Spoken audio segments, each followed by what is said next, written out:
Yeah.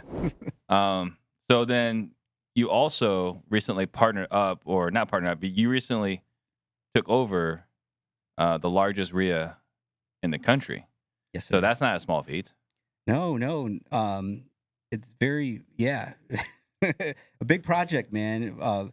Very exciting project. And that just kind of goes into everything I was doing, man. Yeah, I just took that over within a year. And you did it in the most interesting of times, Yeah, right? very, very. I can say that. Because I remember like there was, I want to say it was either the March, it was probably like the Oh, March yeah, event, March of 2020. It was around there, February or March, and we're looking around. It's like, no one's coming. Like, yeah, this is a very slow event. yeah. What is happening? And then obviously we went through COVID, but this is around the time when you were looking at, or hmm actually, I'm assuming here. Tell me about that journey and talking to Alan and figuring out how to work, get involved with Azria. Yeah. So with Alan, the founder of Azria, ran it successfully for 20 years, man. Just Super had sharp guy, very and he sharp. can see right through you. Yeah, yep. He's businessman. Yeah. So it actually happened like after COVID. hmm So he had brought it up to me years in advance because I've always been a part of Ezria, always in the community. Well, you always ran the Phoenix Real Estate Club.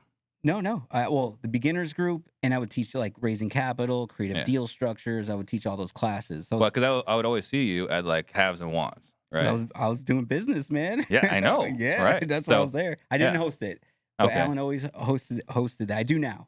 yeah, So, um, yeah, man. So it happened after COVID.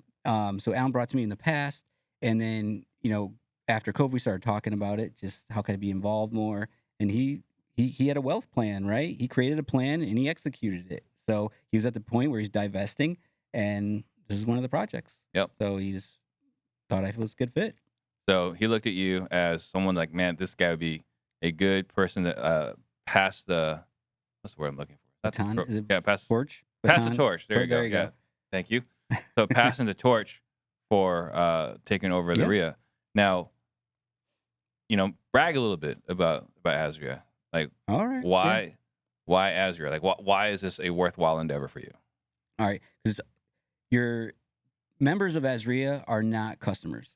They're members, hmm right? They're number one. There is no Azria without members, right? So that's how it's always been treated. And I think that's why it's been open for 20 years, whereas you see a lot of events and a lot of groups and whatever. We're not even a group. I don't even like to consider us that. We're an organization Yeah. that they come and go. We found out every 12 to 18 months, someone starts up and they're gone. You know what I'm hmm saying? So like even during COVID, like we're always there for you.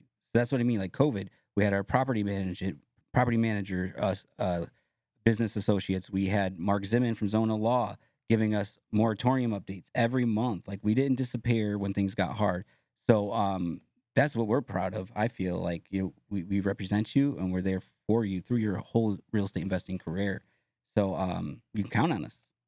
One of my biggest regrets in the real estate business was I remember still going to an Azria event, hmm the annual event, right? Okay. November, I want to say 2007, Okay. Wow. right? And I remember You're old, going man. when You're old. I am old, right? I remember going to the event and looking around. I was like, what is this place?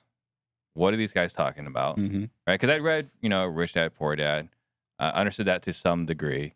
And I was recently licensed and I'm out there looking for investors because right now Okay. we need investor buyers, right? So hmm I'm walking around, I'm looking at like these hard money lenders, right? It was like a 3-letter company, like AVG or what is it? I don't remember.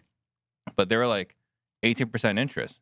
Oh, And I yeah. was thinking to myself, like, that's ridiculous. Like, that's a credit card interest rate. Like, why That's would huge. anyone ever borrow at 18%? Right. And then this is also the same time where you can buy these houses in Maryville for 30, 35 grand. hmm Yeah. And if I would have just not been so hung up with my old limiting beliefs, hmm right? Like the paradigm that I had in my head back then, and just borrowed at 18%, I would have cash flowed from day one in Maryville, Oh, easy. Yeah. right? Oh my God. There was so much opportunity out there. Instead of borrowing at 18% and gobbling up all those properties, hmm I was instead helping other people buy those properties, Just right? making your As a money. realtor, hmm making like, $800 here and there. Oh, that's true. As a realtor, yeah. Yeah, not a good Wow. business decision. But Yeah. like I said, like one of my business regrets. Okay. So like I think there's incredible value that Azure provides, and if you'll seek it and take advantage of it. Just like being curious, getting out there, shaking hands, meeting people. You never know who's in that room, right? Like there's people that are just getting started, and you'll talk to someone that owns 500 houses. It's like, and they're not out there boasting, but I would say a lot of our members love to help each other and help each other grow and do deals, man. That's what you get there and go there and do deals, man. That's what we do. Support, education, everything. And then, so before we jump into the questions,